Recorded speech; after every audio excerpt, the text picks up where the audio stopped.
Nosotros continuamos en nuestra serie basada en la epístola a los Gálatas. Y en esta serie el apóstol Pablo ha estado abordando diferentes cosas, pero en los últimos dos capítulos, 5 y 6, donde estamos ahora, el apóstol dio un giro hacia la practicalidad de la enseñanza. Ya no tanto acerca de su biografía, como lo hizo en el capítulo 1 y 2, no tanto acerca de temas teológicos y definición de salvación y cómo eso se da, pero ahora él está hablando de implicaciones de esa enseñanza. Y hablamos la semana pasada, de manera más o menos extensa, yo diría, de cómo el apóstol Pablo nos animaba a los Gálatas y por tanto a nosotros de caminar o andar en el Espíritu. Y hablamos de una forma bastante específica de lo que eso significaba. Eso fue el versículo 16, versículo 17. Entonces hablamos de cómo los deseos de ese espíritu y los deseos de la carne que todavía está en nosotros, cómo se oponen esos deseos unos a otros y cómo entonces eso muchas veces termina haciendo que yo no haga lo que yo quiero hacer, que yo no haga aquello que me había propuesto obedecer. Y luego el apóstol Pablo entonces nos dio una lista diversa, variada, de lo que él entendía, no de forma exhaustiva, sino a manera de ilustración, eran obras de la carne en las cuales nosotros no debiéramos andar. Y había una lista ahí que implicaba sexualidad humana desenfrenada, pero luego él pasó a pecados como más respetables o aceptables entre nosotros porque forman parte de la vida de muchos creyentes, aunque no debieran. Y ahí mencionó celos, envidias, pleitos, disensiones, enojos. Todas esas son cosas de la carne. De manera que, como el Espíritu vive en nosotros y la carne todavía está con nosotros, lamentablemente, con cierta regularidad, se da una combinación de obras de la carne que debieran ir mermando cada vez más y fruto del Espíritu, la obra del Espíritu, que debiera ir en aumento en la medida en que nosotros maduramos.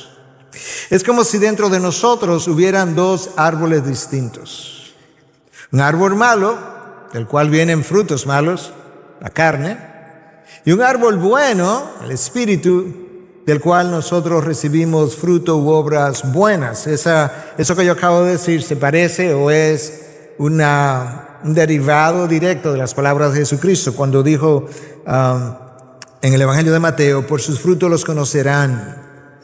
En otras palabras, tú mira a un árbol o mira a una persona y puedes tener una idea de qué tipo de árbol es o qué tipo de persona es. ¿Acaso se recogen uvas de los espinos o higos de los cardos? Así todo árbol bueno da frutos buenos. Pero el árbol malo da frutos malos. Un árbol bueno no puede producir frutos malos, ni un árbol malo producir frutos buenos. De manera que nosotros pudiéramos decir que todo pensamiento, intención, motivación, conducta que no complace a Dios en cualquier grado es una obra de la carne. Hay otra forma de explicarla. Y de esa misma forma, cualquier intención, motivación, obra, pensamiento que termina honrando a Dios en cualquier grado es fruto del Espíritu obrando en nosotros. Eso es parte de lo que Pablo está tratando de transmitir cuando escribe en varios pasajes, este es uno de ellos, en Romanos 7:18, porque yo sé que en mí, es decir, en mi carne, ahí directamente hablando, para estar consciente y quiere que entendamos, en mi carne no habita nada bueno. La carne no puede producir nunca, jamás, imposible, una obra buena. Hasta el punto, dice Pablo, que el querer está presente en mí, pero el bien, hacer el bien no está. Cuando lo hago es porque algo ha venido de afuera y me ha empoderado para hacerlo, y eso que ha venido de afuera es el Espíritu de Dios. Pero en mi carne, nada bueno hay. De esa misma forma, Pablo ahora se está refiriendo, en otros pasajes que voy a leer rápidamente, se está refiriendo a la obra del Espíritu cuando dice lo siguiente: con Cristo, Gálatas 2:20, he sido crucificado, ya no soy yo el que vive. ¿Cómo que no eres tú el que vive? No soy yo, sino que Cristo vive en mí. Y la vida que ahora vivo en la carne, la vivo en la carne, claro, porque esto es mi carne, yo vivo esa vida en esta carne, pero esa vida la vivo por la fe en el Hijo de Dios. En otras palabras, hay una vida que me toca vivir de este lado de la eternidad y la estoy viviendo y muchas veces termino complaciendo a Dios, pero esa vida que yo vivo, la vivo por fe y la fe la he puesto en Cristo Jesús, quien me ha dado el poder del Espíritu para poder vivir una vida distinta a la vida que vivía en la carne o que pudiera todavía intermitentemente vivir en la carne. Pablo dice, no, ya yo fui crucificado con Cristo, ya yo no vivo, ya no soy yo el que vivo, esa vida de la carne ya yo no la llevo. Ahora Cristo vive en mí. Él está haciendo referencia directa al poder del Espíritu, morando en él. Igual cuando él escribe a los Filipenses en 4:13 dice, todo lo puedo en Cristo que me fortalece. Obviamente eso no es en la carne. Cuando él le dice a los romanos que en mi carne nada bueno hay, entonces si todo lo puedo en Cristo que me fortalece, ¿cómo es que lo puedo? En el Espíritu.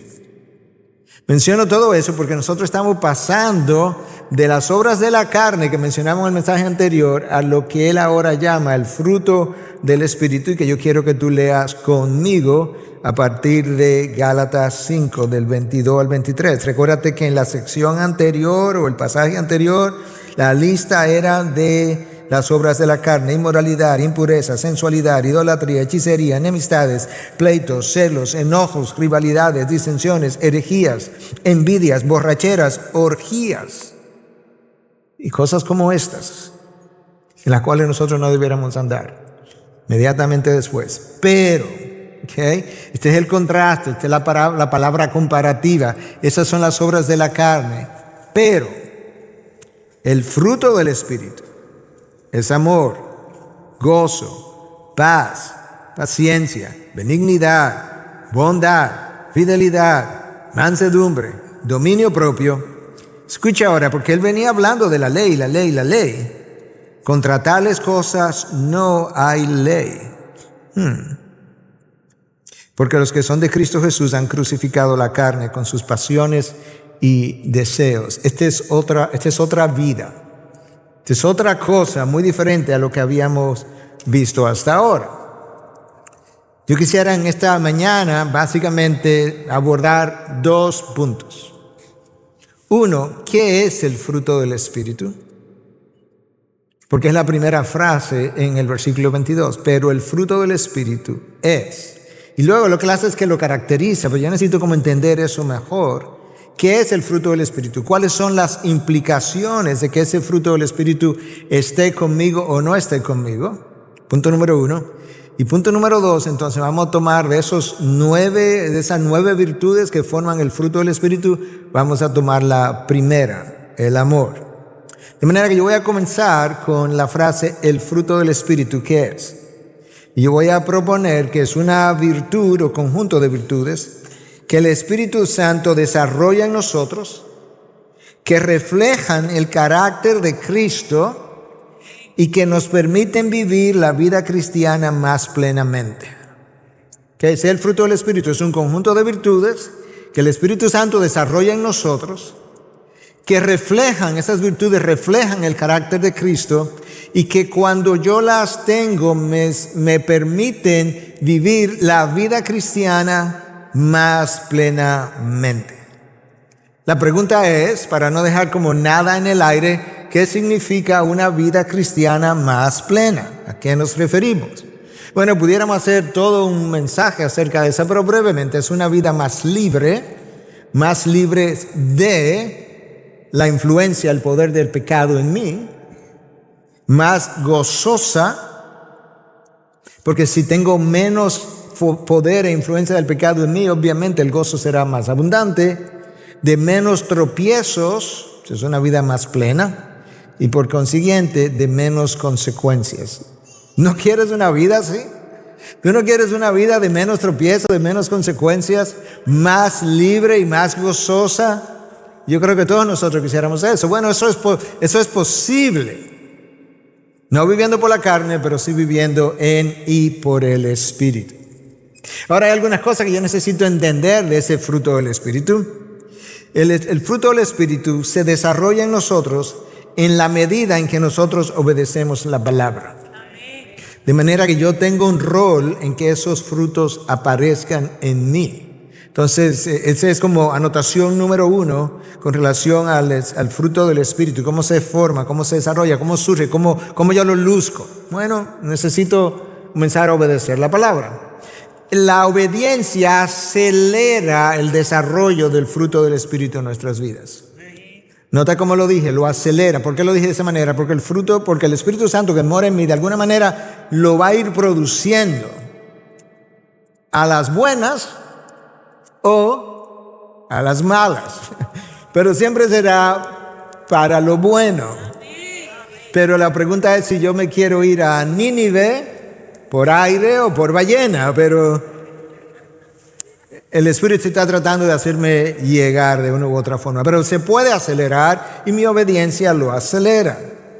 Es imposible desarrollar el fruto del Espíritu sin el uso de la palabra de Dios. Eso es una imposibilidad. Poca palabra, poco fruto. Mucha palabra aplicada, subraya la palabra aplicada, mucho fruto. Esta palabra es la semilla. No solamente la semilla que da origen a la vida eterna, es la semilla que sigue cultivando la vida eterna que me entregaron. Si la palabra es la semilla, ¿quién tú piensas que es la tierra? Nosotros. ¿A dónde la siembran? En nosotros. ¿Y quién tú piensas que es el jardinero? El Espíritu Santo. La semilla, la tierra, el jardinero. Las circunstancias a través de las cuales yo tengo que atravesar, sobre todo a través de las cuales el Espíritu me lleva, no forzosamente, pero intencionalmente, esa es la palabra que andaba buscando, son el abono para la producción del fruto del Espíritu. Que el desierto, el fuego, el calor, la carencia, la soledad, el rechazo, el desprecio, ellos abonan el terreno y el Espíritu lo usa justamente para desarrollar su fruto en nosotros. ¿Cuál es la diferencia entre dones y fruto del Espíritu? Porque hemos oído ambas frases, están en la Biblia. Bueno, los dones son dados de manera específica a cristianos específicos. Yo no tengo todos los dones, tú no tienes todos los dones. Ninguno de nosotros se supone que tenga todos los dones. De manera que conforme a tu llamado, te sean dados dones. Y los dones son para edificar el cuerpo de Cristo. El fruto del Espíritu es algo completamente diferente, aunque está relacionado a. Porque el fruto del Espíritu se supone que es para todo cristiano.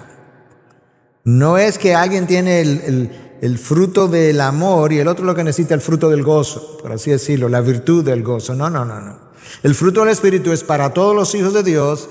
Los dones son específicos. Y unos lo tienen y otros no.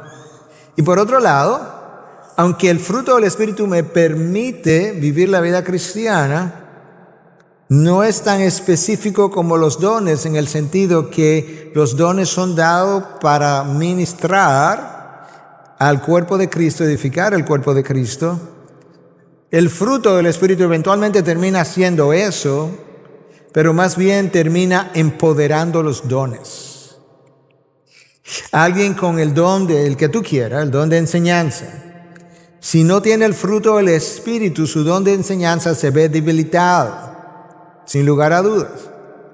En la medida en que el fruto del Espíritu está presente en esa persona que tiene el don de enseñanza, en esa misma medida, entonces su don se ve empoderado por el fruto del Espíritu. De manera que esto es esencial. El que tú y yo tengamos el fruto del Espíritu es vital.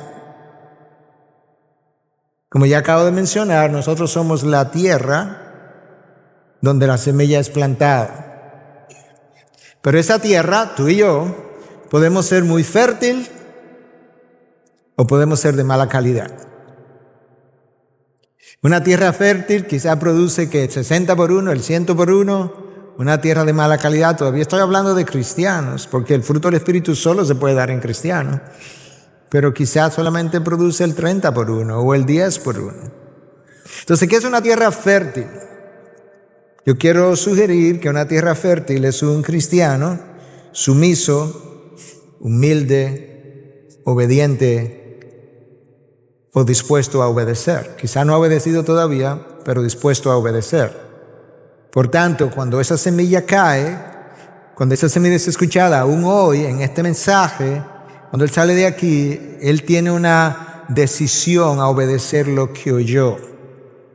Eso es un terreno fértil. Porque cuando tú aplicas la palabra es cuando el fruto comienza, tú aceleras el fruto del Espíritu en ti.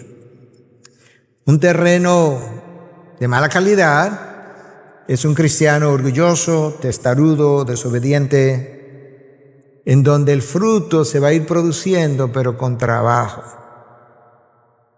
Entonces eso nos da una idea como qué es el fruto del Espíritu. Es un conjunto de virtudes que reflejan el carácter de Cristo y que nos permiten vivir la vida cristiana más plenamente.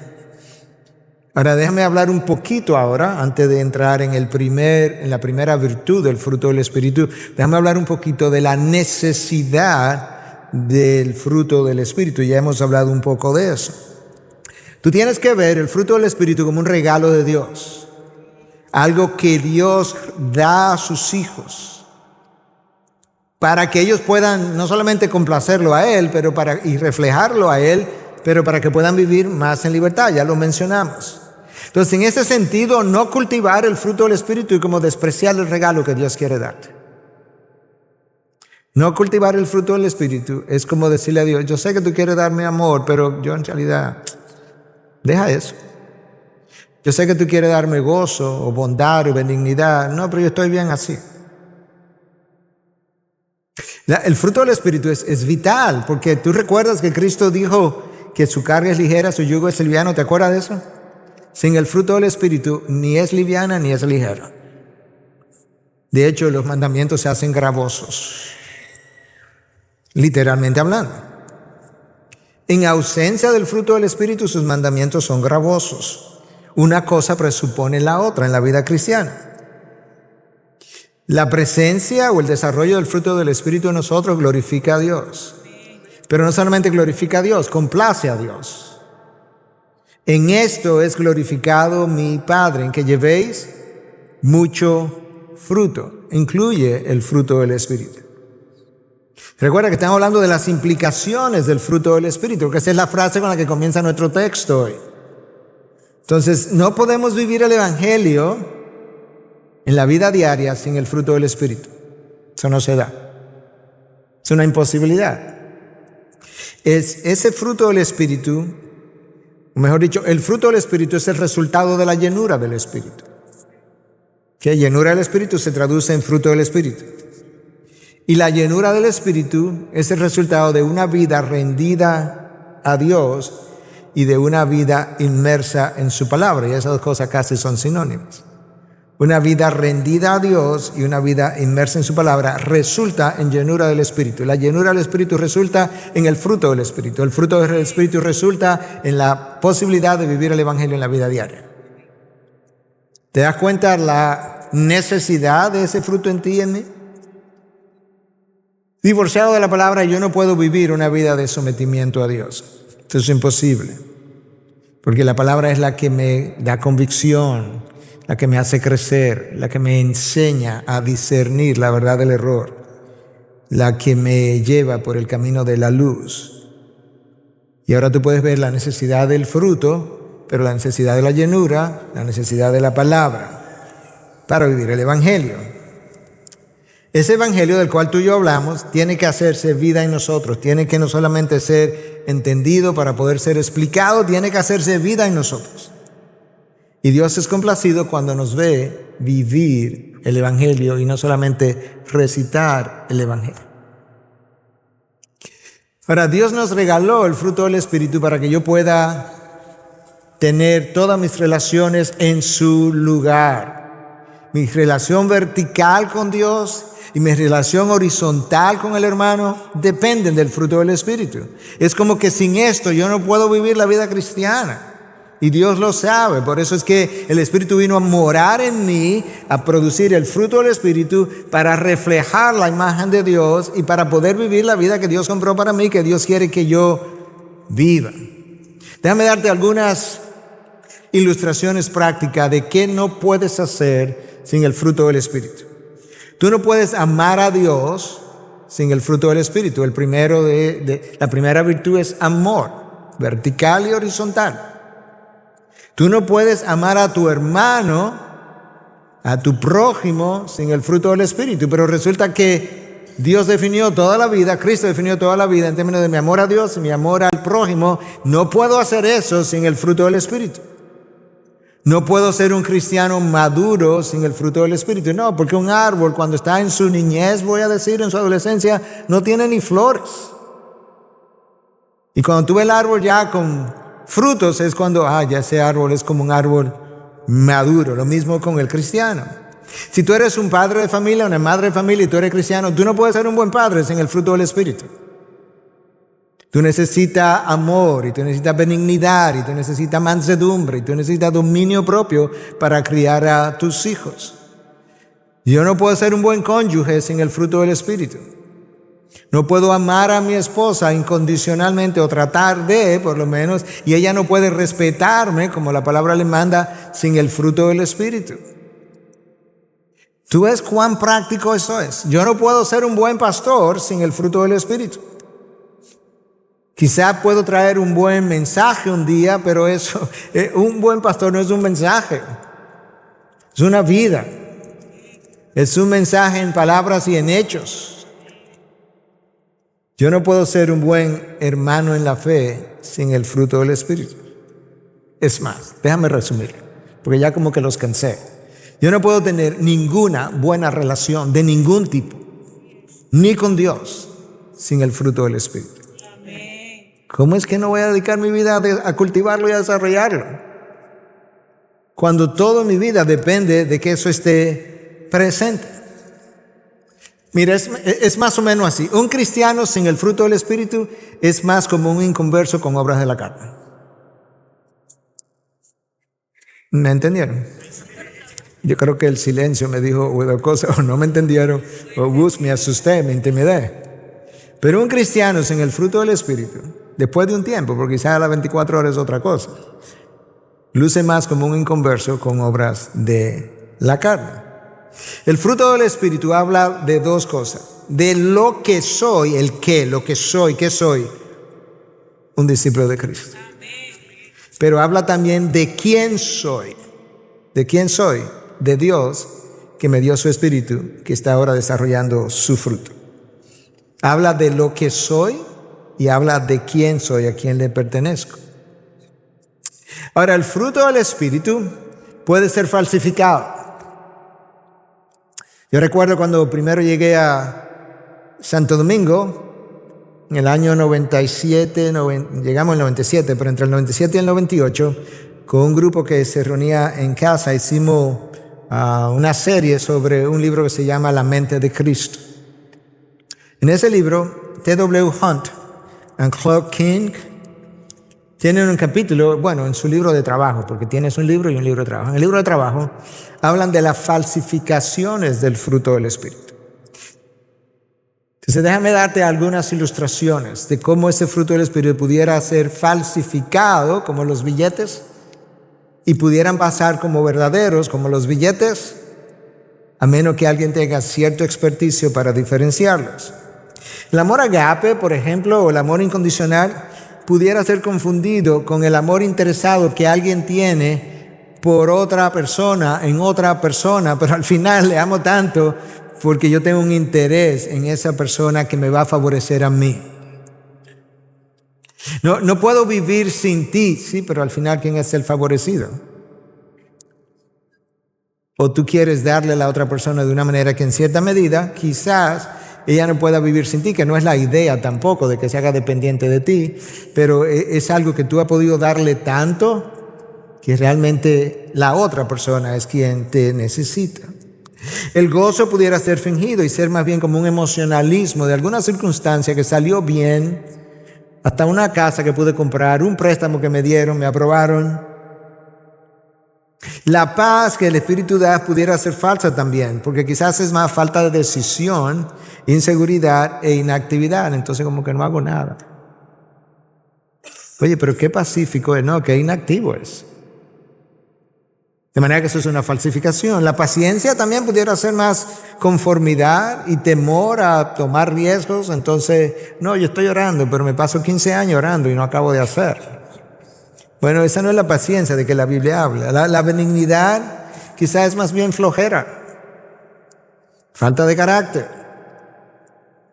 La bondad pudiera ser enmascarada y ser más bien una actitud para obtener un beneficio del otro. Gente que es bondadosa con Juan, con Pedro, sí, pero Juan o Pedro representan algo que yo puedo tener de él mañana, ya sea una posición, su recomendación, su aprobación, dinero, lo que tú quieras.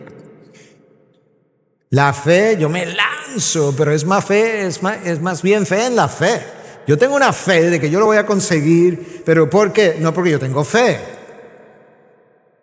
Entonces eso luce como el fruto del Espíritu, pero no lo es, eso es una falsificación. En la medida que lo desarrollemos, quizá podamos verlo un poquito más en detalle. La mansedumbre quizás es cobardía. Quizás que no tengo, como dicen en inglés, los intestinos, las agallas, diríamos nosotros en español. Pero parecería como que es una mansedumbre, no. Es falta del valor cristiano que el Espíritu vino a darnos a nosotros, un espíritu de valentía. Y el dominio propio quizás sea una restricción de cosas que no estoy haciendo en frente de personas que no me conviene, pero que una vez ya no están conmigo, pues yo incurro en las mismas conductas, porque ahora la persona que me interesa que no vea mi conducta o no escuche mi vocabulario no está presente. ¿Te das cuenta cómo nosotros podemos falsificar el fruto del Espíritu? Cómo se falsifican los billetes.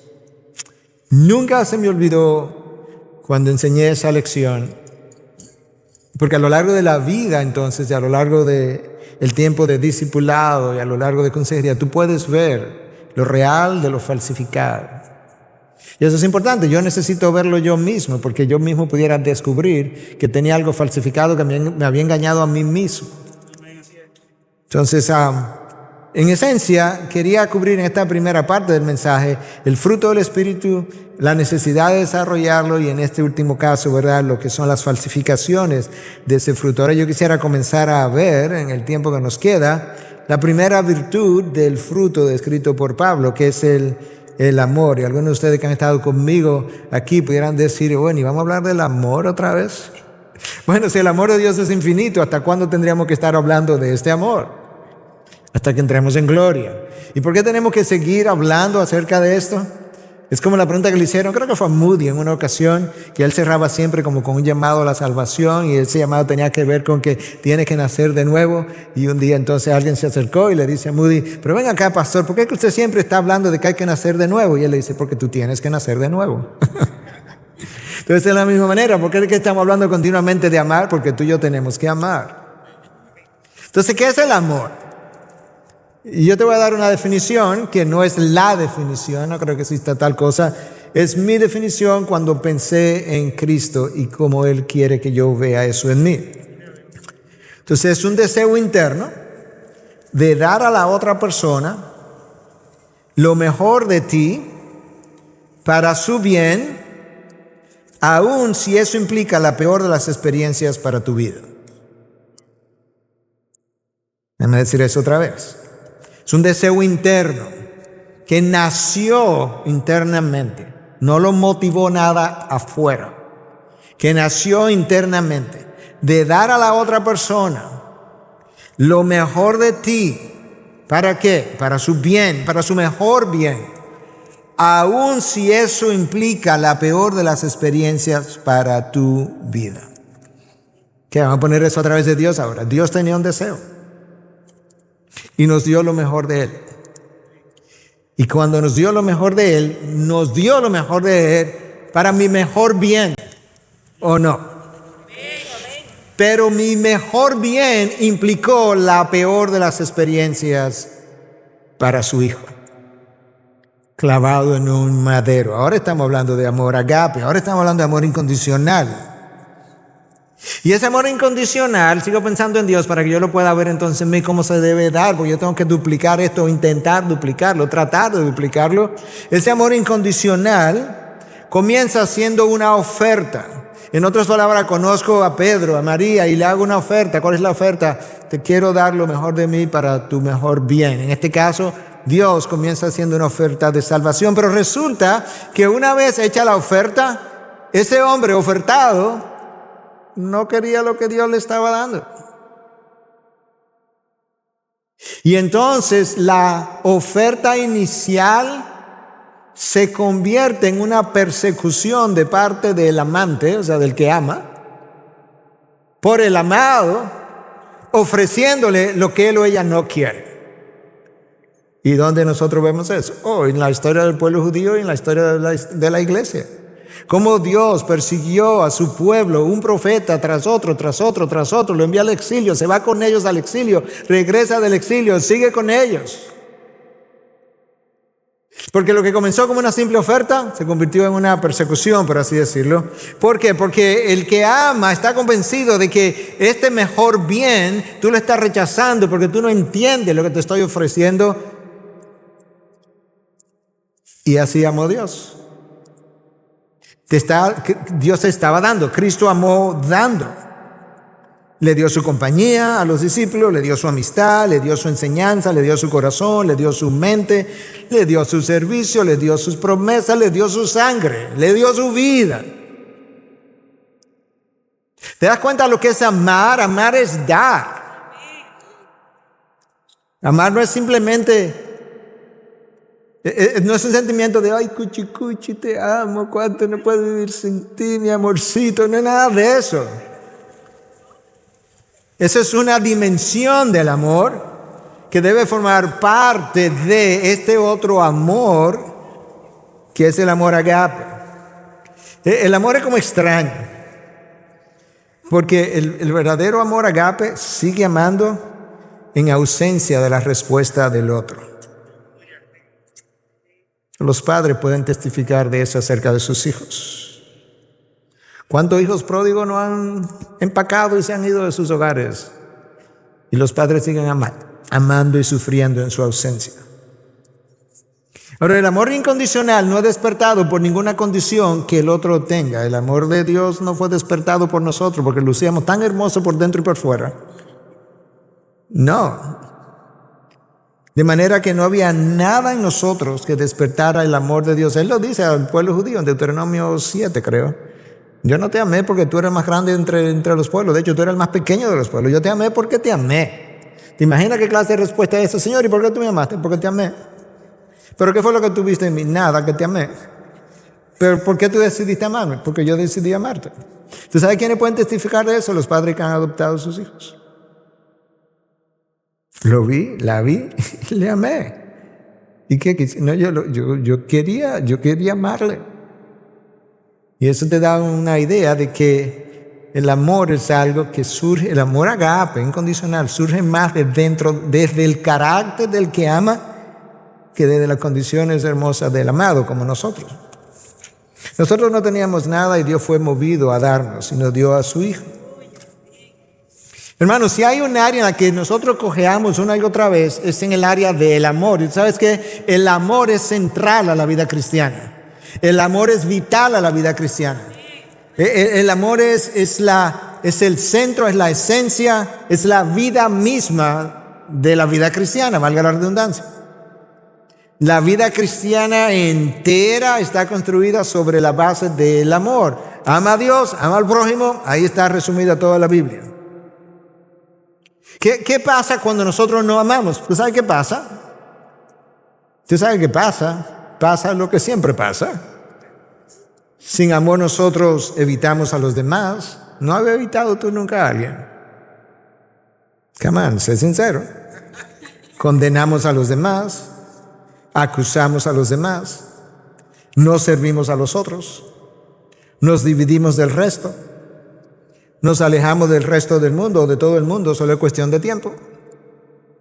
Sin amor nos denunciamos unos a otros, nos mordemos unos a otros, sangramos, despreciamos al que no es como nosotros y no cuidamos al que lo necesita. ¿Tú piensas que el amor es central, esencial, vital en la vida cristiana? Claro, sin amor, escucha lo que ocurre. ¿Qué ocurre? Lo que siempre ocurre. Aaron Menikoff escribió un libro titulado Character Matters, o El carácter importa. Él habla de que el amor tiene dos enemigos. Yo creo que hablamos recientemente de algo similar: el orgullo y el egoísmo. Y él habla y menciona, dice, el orgullo pregunta ¿cómo lucimos? ¿Cómo lucimos nosotros? En vez de cómo se sienten los demás. Al orgullo, dice Menikoff, le importa más el sentido de importancia del líder, le interesa más, que la santificación de la congregación. A un pastor, ¿verdad?, con orgullo le interesa más su sentido de importancia que la santificación de la congregación que él dirige. A eso que dice Menikoff yo agregué lo siguiente: el orgullo hiere, el amor sana. El orgullo divide, el amor une. El orgullo crea enemigos. Pero oye lo que hace el amor. Toma al enemigo, lo ama, lo convierte en su amigo, y cuando hace eso acaba de destruir al enemigo. El orgullo crea a los enemigos. El amor continúa amando hasta el punto de que frecuentemente convierta al enemigo en el amigo, y ahí queda destruido el enemigo, como decía Abraham Lincoln. El amor presupone una entrega.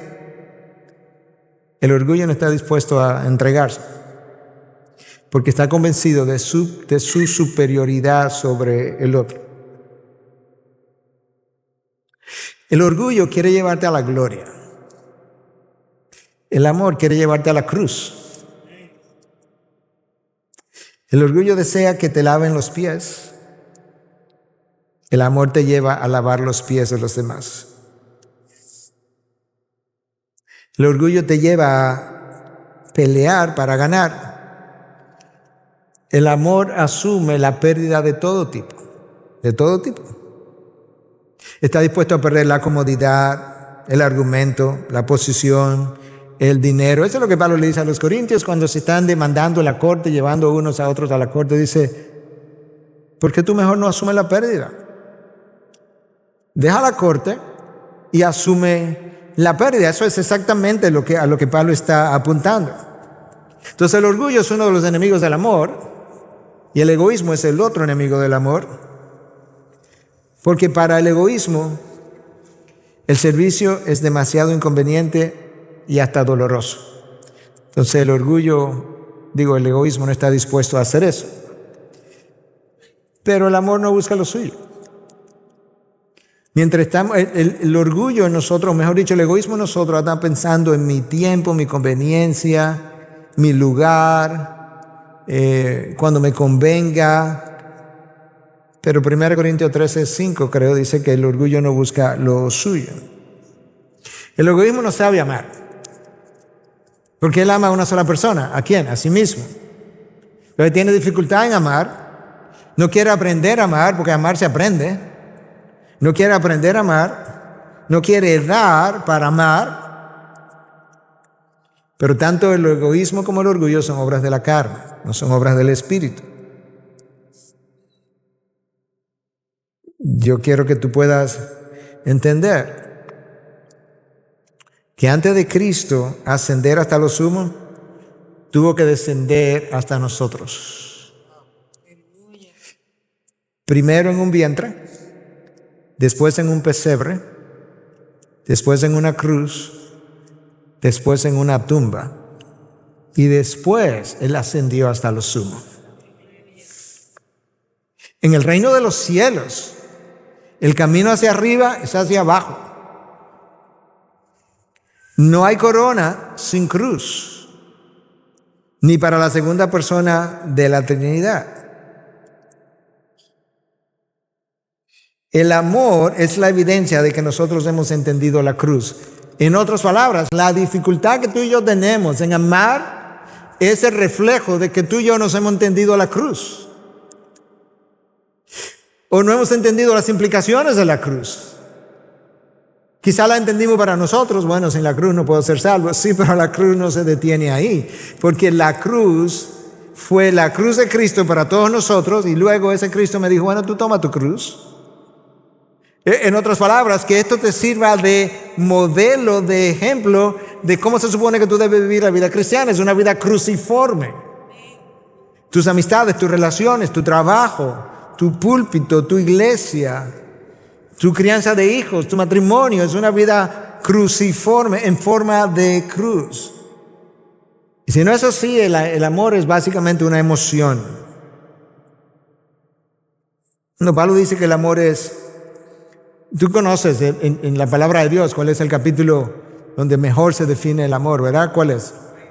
1 Corintios 13. Y comienza con que el amor es paciente. Y tú puedes seguir bondadoso. ¿Tú sabes cuál es la diferencia entre lo que ahí dice en nuestro idioma y lo que dice, cómo se refleja, se entiende en el original? Que en nuestro idioma, cuando dice que el amor es paciente, eso es un adjetivo. El amor es bondadoso, eso es un adjetivo. En el original no es un adjetivo, no es un nombre, es un verbo.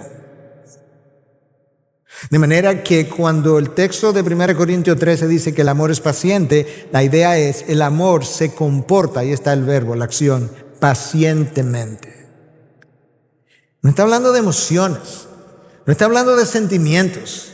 Aunque yo no digo que no hayan emociones y sentimientos, porque todos los sentimos cuando amamos a alguien. Lo que estoy diciendo es que es algo que transciende la emoción y transciende el sentimiento. Es algo mucho más grande porque es algo que es Dios quien lo hace. Entonces, cuando la palabra de Dios comienza a definir el amor como paciente, tú sabes que esa paciencia tiene que ver con la lentitud con la que nosotros reaccionamos a las fallas de los demás. Si tú tienes a un padre, una madre o a una persona que no tenga hijos, que tú dices que es paciente con los niños, es porque cuando ve a los niños fallar, en vez de actuar en un impulso y corregirlo y maldecirlos, es lenta para reaccionar. Porque el amor se comporta pacientemente. Pero luego cuando el texto de 1 Corintios 13 dice que el amor es bondadoso, la bondad ahora tiene que ver no con la forma como reaccionamos, sino con la forma como accionamos. Veo a alguien en necesidad y quiero ayudarlo. Es más, si no veo a nadie en necesidad, quiero ayudar a alguien en necesidad y estoy loco por encontrar a alguien. Porque la bondad tiene que ver con la forma como accionamos, la paciencia con la forma como reaccionamos. Los autores del libro The Cross Before Me, La cruz delante de mí, dicen: la verdadera prueba de la bondad es que tú ves la falla, se refieren, pero tú permaneces, tú te quedas. Tú permaneces involucrado con el otro, profundamente consciente, escucha ahora, de la viga que hay en tu propio ojo. Tú ves la falla, pero tú te quedas. Y te quedas porque tú estás consciente de que en tu ojo hay una viga. Y la paja del otro no puede hacer que yo salga corriendo.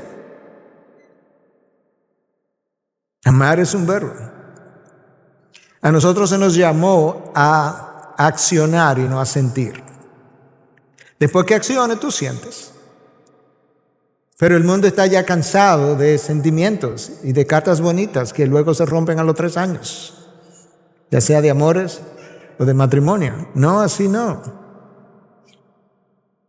Escucha como Juan lo dice en 1 Juan 3, 17 y 18, para que puedas entender que el amor es un llamado a accionar. Pero el que tiene bienes de este mundo y ve a su hermano en necesidad y cierra su corazón contra él, ¿cómo puede morar el amor de Dios en él?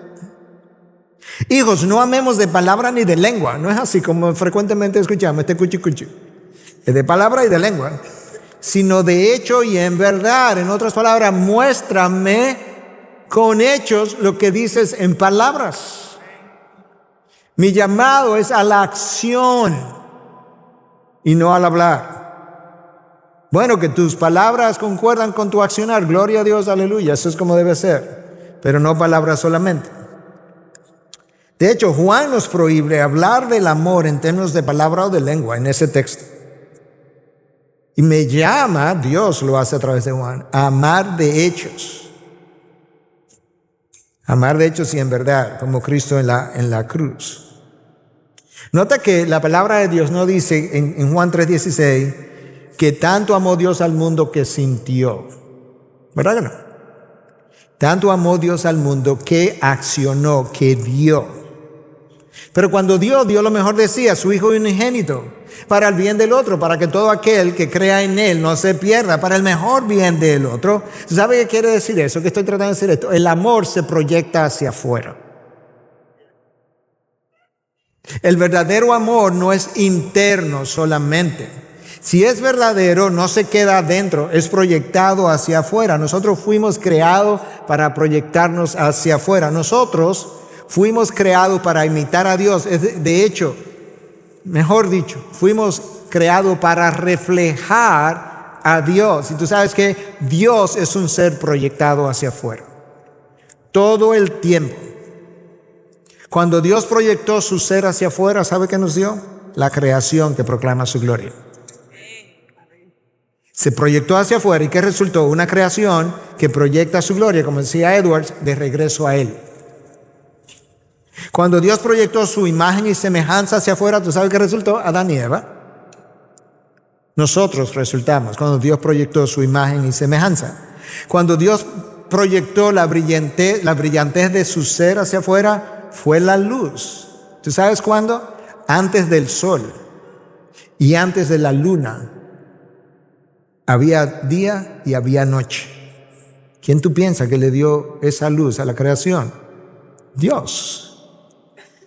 Cuando Dios proyectó su amor y su gracia y su misericordia, nos dio a su Hijo, como ya le mencioné, primero en un vientre, después en un pesebre, después en una cruz, después en una tumba, y después nos dio al mismo Hijo en gloria, resucitado, el que estuvo muerto y ha vuelto a la vida y que hoy vive por los siglos de los siglos.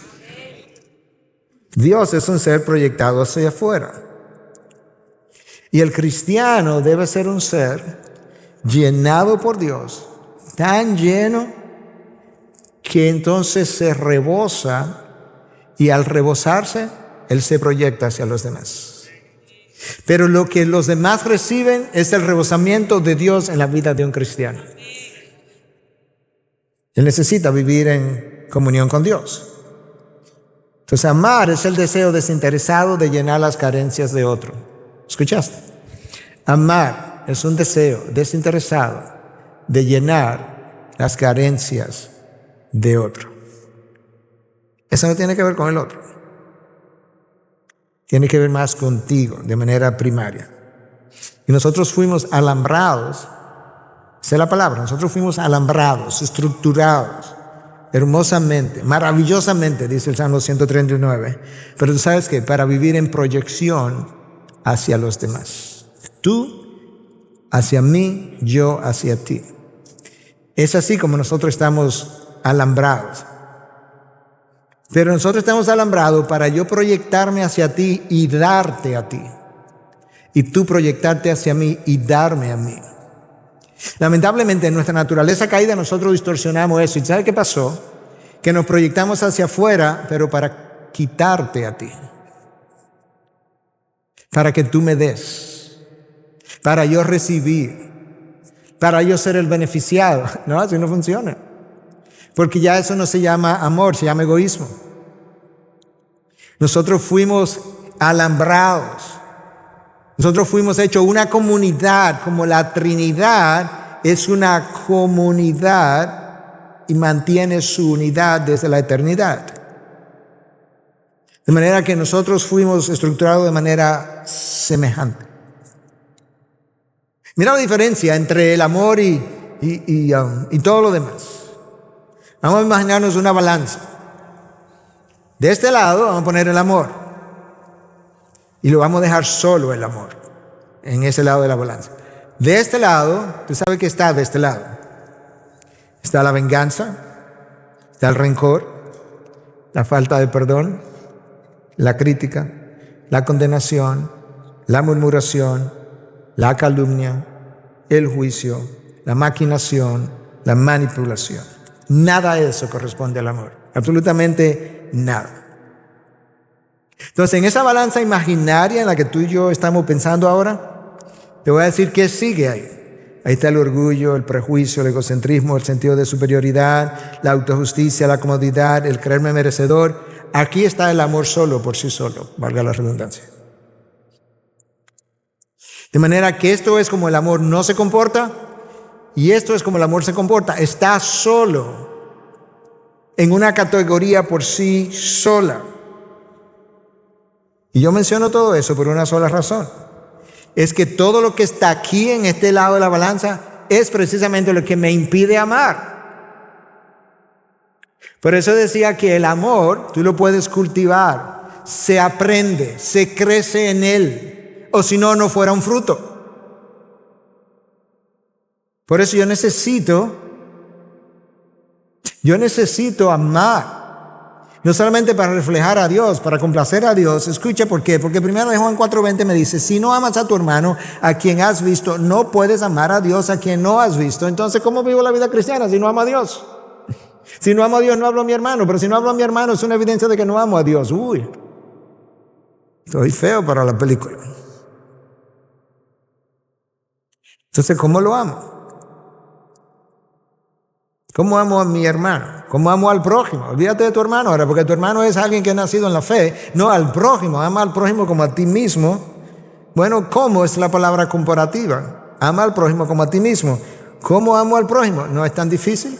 Preguntémonos cómo yo me amo a mí mismo. ¿Por dónde comienzo? Bueno, primero tengo que amar a Dios, ¿ok? Luego me voy a amar a mí mismo. Pero ¿cómo yo me amo a mí mismo? Déjame darte algunas ilustraciones, ¿ok? Tú tratas de llenar tus propias necesidades, haz eso con el prójimo. Bueno, pastor, pero que ya usted le está poniendo difícil porque uno vive muy ocupado, pero no cuando se trata de ti o de mí. Tú no te condenas, tú no te criticas, tú no difamas a ti mismo, tú no te calumnias, tú no expones tus faltas. Trata de hacer eso con el prójimo. ¿Tú eres paciente contigo mismo o no?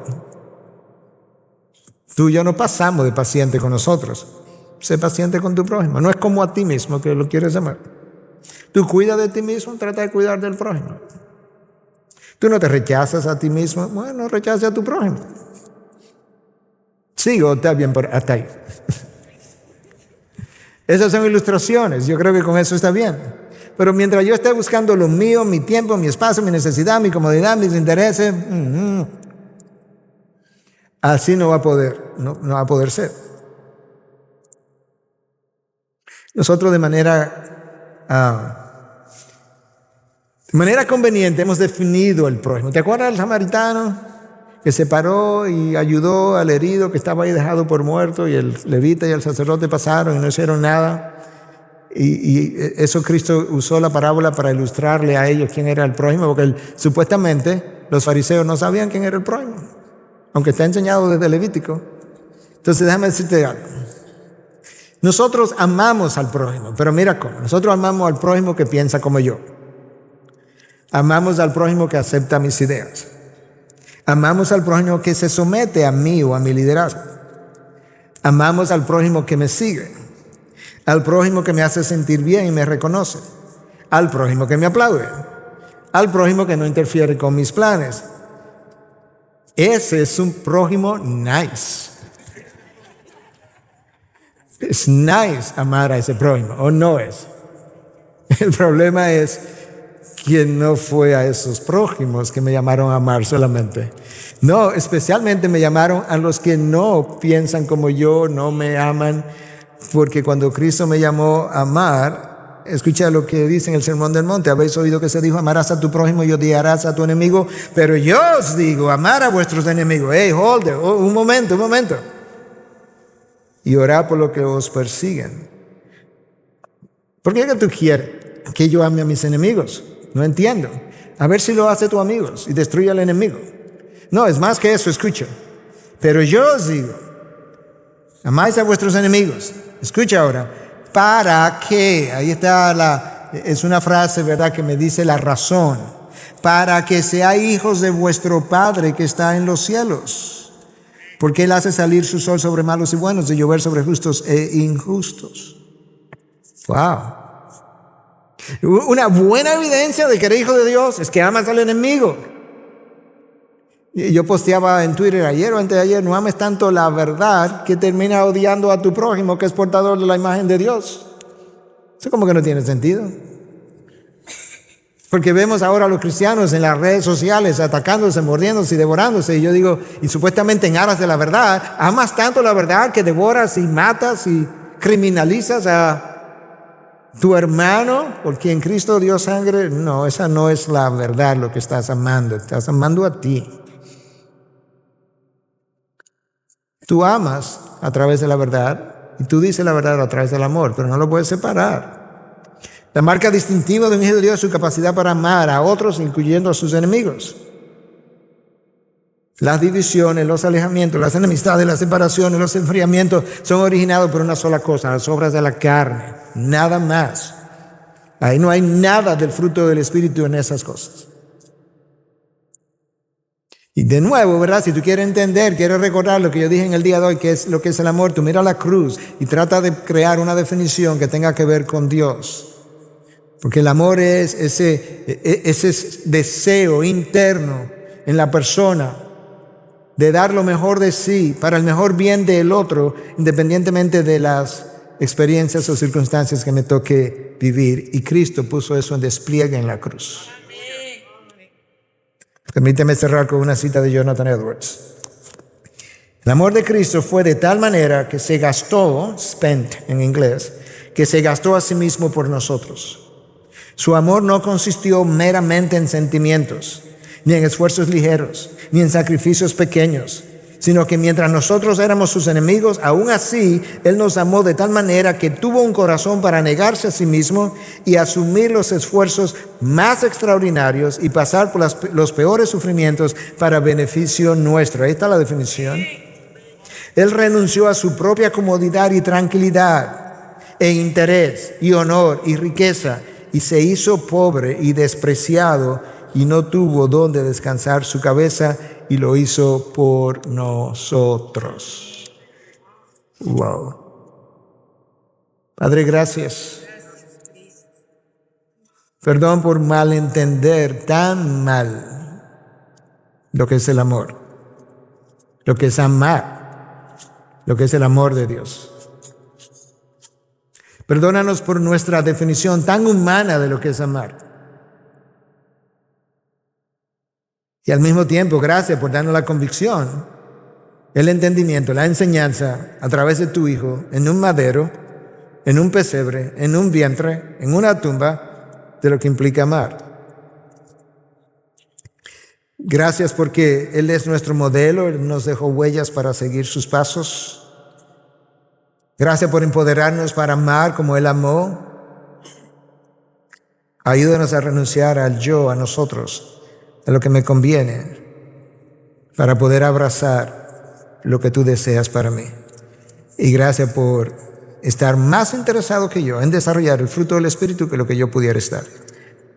En el precioso nombre de tu Hijo Jesús. Amén. Amén. Bendición.